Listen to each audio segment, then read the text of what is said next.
Yeah, so this is 7.4. This is our fourth section of factoring. In 7.1, we saw greatest common factors, which remember is always our first step in any factoring problem is to look for greatest common factor. In 7.2, we worked on four-term problems, so they had four separate monomials, and that's where we did grouping. In 7.3, we did trinomials, three-term problems, but they would be a 1x squared or would factor. You'd have a common factor that you get out of the way and reduce it to just a plain x squared. So in 7.4, we get the ones where this number in front does not equal 1, and that's a that we'll learn in chapter 8 that this is a, b, and c. So these are the ones where, if I look at if this was a 7.3 problem, that 3 would match, these would play nice with the 3, and we'd just factor that out. We'd get something with an x squared. These don't do that. We're going to get a third kind of trinomials in 7.5, and that's where we have perfect squares on the ends. So these are the ones that don't do either of those other two methods, and it's probably the hardest of all the factoring methods. Okay, so that said, once you can do one of them, you can do them all. It's the exact same steps every time, and it's kind of a combination of what we saw in 7.1, the grouping, and what we saw in 7.3, the other kind of trinomial. And we're going to use what's called AC method. There are other methods for factoring these. If you have one that you like better, feel free to do that if it does the same job, but I'll show it as AC. So AC method means you multiply A, and again, this is like ax squared plus bx plus c. You might remember from the quadratic formula. If not, we'll see it in the next chapter. But anyhow, the a is the number in front of the x squared, the c is the number on the end, the constant. So we go a times c, and we get 24. And then we ask ourselves, what two numbers multiply to be 24 and add to be negative 14? So that's very much like what we just did in the last section in 7.3. So if I'm looking for two numbers that multiply to be positive 24 and add to be negative 14, that means I need two negatives, and it looks like that will be a negative 2 and a negative 12. And if you can't see that right away, start the list. We'll do that down on this one where it's harder. I'll save that for that example. But if you can spot the pair, cool, just figure those out, write them down. And then what we're going to do here is rewrite this three-term problem as four terms, but using these two numbers that we just found. And so that's where it kind of feels like a 7.1 problem. So we're going to go 3x squared, and it doesn't matter which of these I put first. I'm just going to arbitrarily pick 2x minus 12x, but I could just as easily written 12x minus 2x. I would get the same answer just with the factors reversed, but it's the exact same thing. And plus 8. So this is still the exact same thing as that 14. I'm just writing it separated out. And now I can use the grouping that we saw in 7.1 to finish the problem. So from these first two, we can take out an x, leaving a 3x minus 2. And once you find these numbers, if you can find things that multiply to be the a times c and then add to be the middle, this method will work every time. Sometimes you can't find those numbers, and that's means it doesn't factor. So for here, we could take out, I need this to be a positive, so I'm going to factor out a negative 4, because 12 and 8, the greatest common factor on those is 4, and I want it to come out to a positive 3x, so that's where I'm taking out the negative. So that will leave a 3x and a minus 2. Those signs can be a little bit tricky to see sometimes. I always suggest that you distribute back and just sort of double check that what you wrote makes sense. It should match this one up here because we were able to find these numbers. Still doesn't hurt to check yourself. So negative 4 times 3 does make negative 12. Negative 4 times negative 2 does make positive 8. So didn't mess up any signs. Take my common factor out front. So 3x squared, or 3x minus 2, and leaves behind x minus 4. And that's the method. So a times c, look for a common factor first, and then a times c, you get your number. You ask what multiplies to be that number and adds to be the middle, like we did in 7.3. Rewrite that as four terms, and then we use our 7.1 grouping to finish factoring. And that's how all these are going to go. The hardest thing is finding the number, which we'll see down here. So 3 times negative 20, so that would be a negative 60. So I'm looking for two numbers that multiply to be negative 60 and add to be positive 11. So if it's multiplied to a negative, remember that's where I'm going to have one negative and one positive. And that the big number, the larger the two numbers, is going to be positive because the term, when we add them together, we get a positive. So if you are having a hard time seeing what that is, remember you can always make a list, 1 and 60. And remember, when we're multiplying to be a negative, one's negative, one's positive, so we're looking for 11 to be the space in between these numbers, rather than them adding to 11, because one would have to be, for in this case, negative 1 plus 60 would be positive 59. You can kind of see those are far apart, so you can certainly jump the list. I'll go ahead and just keep writing them in order.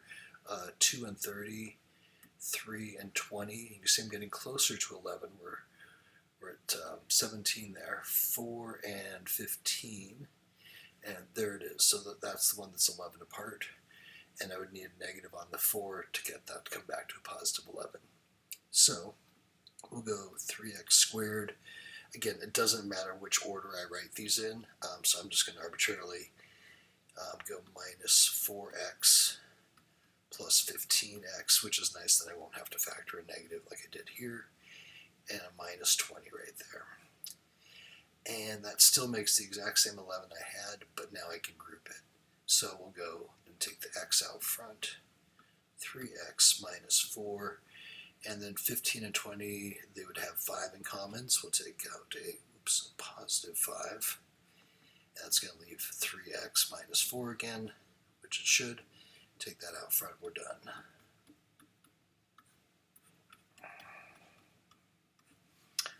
Okay, so then this next one, remember that if the numbers look just ginormous, there's probably a greatest common factor going on in there.